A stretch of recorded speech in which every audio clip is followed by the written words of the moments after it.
Chers auditeurs du micro missionnaire, assalamu alaikum, bonjour à tout le monde. Merci de votre fidélité sur notre chaîne. À l'occasion de la semaine de prière pour l'unité des chrétiens, il m'a semblé important de vous dire ce que les chrétiens catholiques ont en commun avec les chrétiens protestants. Plutôt que d'insister sur ce qui les sépare, ce qui les distingue, c'est mieux de chercher là où il y a l'unité, là où il y a la communion, afin de pouvoir construire des ponts d'amitié, des ponts de relations pour la bonne marche de la vie. Car il est évident que nos divergences nous interrogent, nous interpellent, mais nos convergences nous rapprochent et nous interpellent également. Voilà donc ce qui est en commun entre chrétiens catholiques et chrétiens protestants. Première chose, c'est d'abord, catholiques comme protestants ont en commun la Bible, c'est-à-dire la parole de Dieu.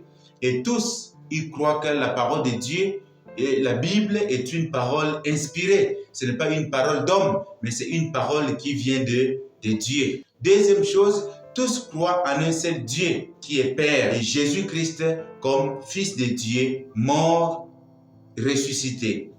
Troisièmement, parmi les 7 sacrements de l'Église, les protestants ont retenu deux sacrements, c'est-à-dire le sacrement de baptême et aussi le sacrement de la communion.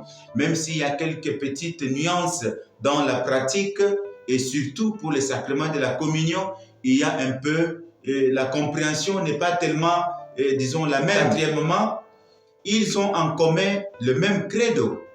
Donc, je crois en Dieu le Père Tout-Puissant, Créateur du ciel et de la terre. Et ils ont aussi le Notre Père qu'ils prient ensemble, comme les enfants d'une même famille et qui ont un seul Père.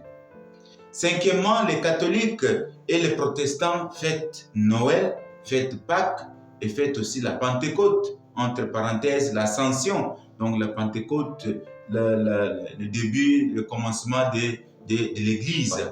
Et sixièmement, tous croient que Marie est la mère de Jésus et Marie est restée vierge avant et après la naissance de Jésus-Christ. Voilà donc des petites choses, les points communs qui peuvent nous aider à marcher ensemble, à construire des ponts, à construire des amitiés. Voilà. Parce que si nous insistons souvent sur ce qui nous sépare, bon, c'est bien de se rendre compte de ce qu'il y a, mais en même temps aussi, il est important de savoir ce qui nous rassemble, ce qui nous met en commun, ce qui nous permet de vivre ensemble et de construire une vie paisible.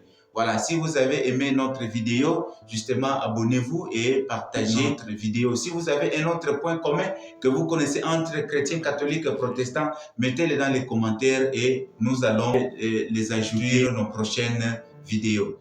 Voilà, merci de votre fidélité. Que le Seigneur vous bénisse.